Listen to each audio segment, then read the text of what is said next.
नमस्कार दोस्तों, जय जोहार। मैं कौशल तिवारी और बिहनिया संझा में आपका स्वागत है। छत्तीसगढ़ में इस साल के अंत में होने वाले विधानसभा चुनाव को लेकर भारतीय जनता पार्टी में जद्दोजहद है। देश के गृह मंत्री अमित शाह तक आकर यहां सभा लेने वाले हैं। ऐसी परिस्थिति में जब भाजपा को यहां अस्तित्व बचाने की लड़ाई लड़नी पड़ रही हो, तब अचानक बैंक घोटाले की जांच की अनुमति मिल जाती है भूपेश सरकार को। तो यह क्या भारतीय जनता पार्टी के ताबूत में कील साबित होगी? यह सवाल इसलिए उठ रहे हैं क्योंकि इस बहुचर्चित इंदिरा प्रियदर्शनी बैंक घोटाले में डॉक्टर रमन सिंह यानी तत्कालीन मुख्यमंत्री, इसके अलावा इनके कद्दावर मंत्री जिसमें बृजमोहन अग्रवाल, अमर अग्रवाल और राम विचार नेताम सहित कई नेताओं के नाम शामिल हैं कि इन लोगों ने बैंक घोटाले के बाद घोटाले को दबाने के लिए पैसे लिए।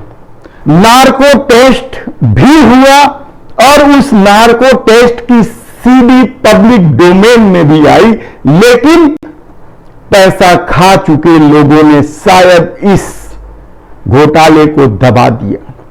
प्रियदर्शनी बैंक घोटाला की खबर सबसे पहले 2006 में उठी और बैंक बंद हो गया।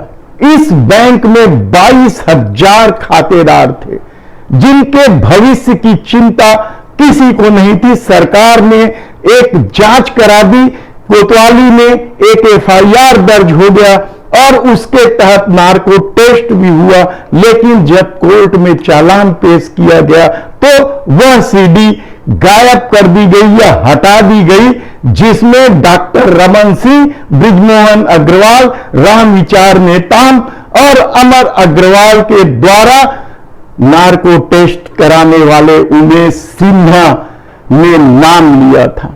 यानी प्रदेश के इस बहुचर्चित बैंक घोटाले को किस ढंग से दबा दिया गया था और 22,000 लोगों के भविष्य की चिंता नहीं की गई थी, वह कम हैरानी की बात नहीं है।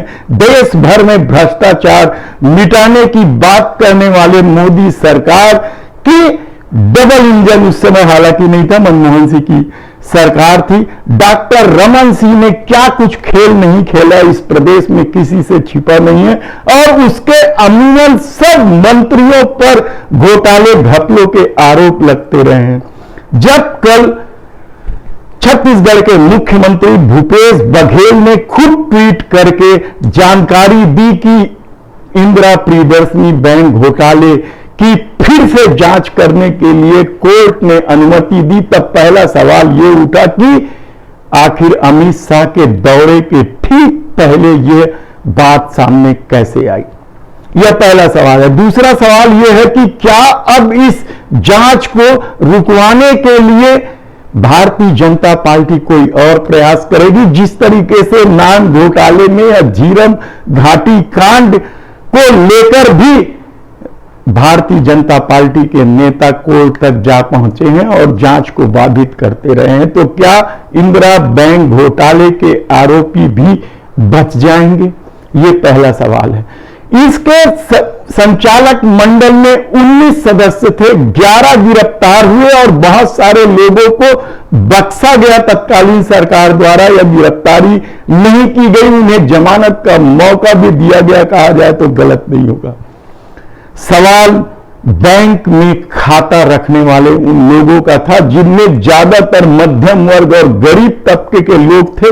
उनके लिए 500,000 रुपए भी बहुत बड़ी रकम है और प्रदेश सरकार जो तत्कालीन प्रदेश सरकार जो चावल योजना के तहत अपने को चाउर वाले बाबा के रूप में प्रतिष्ठित करना चाहते थे, उस बाबा ने भी इस मामले को नजरअंदाज किया या घोटाला दबाने के लिए पैसा ले लिया। भारतीय जनता पार्टी की प्रदेश में बहुत ही बुरी स्थिति है और वह इससे उबरने के लिए लगातार प्रयास कर रही है।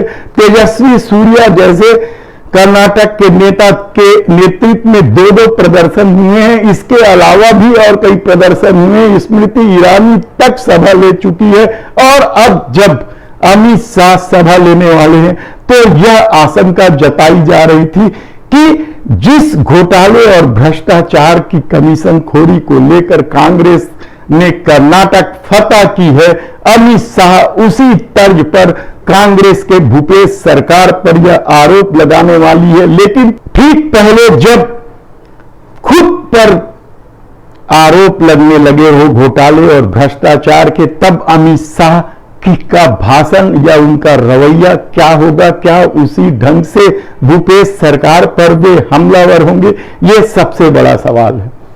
हम आपको विस्तार से बताएंगे कि इंदिरा प्रियदर्शनी बैंक घोटाला क्या है, इसके डायरेक्टर में कौन कौन लोग शामिल थे, जिसमें कांग्रेस के भी कई नामी गिरामी नेताओं के परिवार के लोग शामिल रहे हैं और एक नापाक गठजोड़ ने बैंक घोटाले को अंजाम दिया था, उसकी जांच को दबा दी थी और बड़े बड़े नेता जिन्हें जेल की सलाखों में रहना चाहिए था, वे बिंदासी से घूम रहे हैं और अब तक राजनीति में यही खेल चलता रहा है, कहा जाए तो गलत नहीं होगा।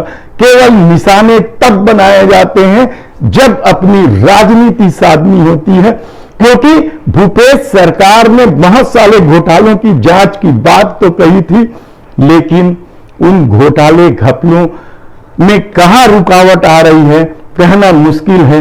लेकिन इन 4.5 सालों में यह भी तो सवाल उठ रहा है कि आखिर इतने घपले घोटाले की जो बात कही जा रही थे, उनके आरोपी क्यों जेल के भीतर नहीं हैं? लेकिन सबसे बड़ा सवाल तो आने वाले दिनों में, यानी इस साल के अंत में होने वाले विधानसभा चुनाव को लेकर है। पिछले चुनाव में भारतीय जनता पार्टी की जो बुरी गत बनी है, उससे पार्टी उबर ही नहीं पाई है। दूसरी तरफ सत्ता में 15 साल रहने के कारण कमाए हुए पैसे शायद बड़ी वजह है जो गुटबाजी में भारतीय जनता पार्टी को विभाजित कर दिया है। केंद्रीय नेतृत्व ने यहां की स्थिति को देखते हुए प्रदेश अध्यक्ष बदला, नेता प्रतिपक्ष बदला, लेकिन जो पुराने दमदारी से बैठे हुए हैं 15 साल जिन लोगों ने राज किया है, उनके सामने न तो प्रदेश अध्यक्ष की कोई हैसियत है और न ही नेता प्रतिपक्ष की कोई हैसियत है, कहा जाए तो गलत नहीं होगा। ऐसी परिस्थिति में जब इस मामले की जांच होगी, नार्को टेस्ट की सीडी के आधार पर क्या डॉक्टर रमन सिंह, बृजमोहन अग्रवाल, अमर अग्रवाल, राम विचार नेताम सहित बाकी नेताओं से पूछताछ होगी, क्या उनकी गिरफ्तारी होगी, क्या वे जेल के सलाखों के पीछे होंगे, हम आपको विस्तार से बताते रहेंगे। धन्यवाद।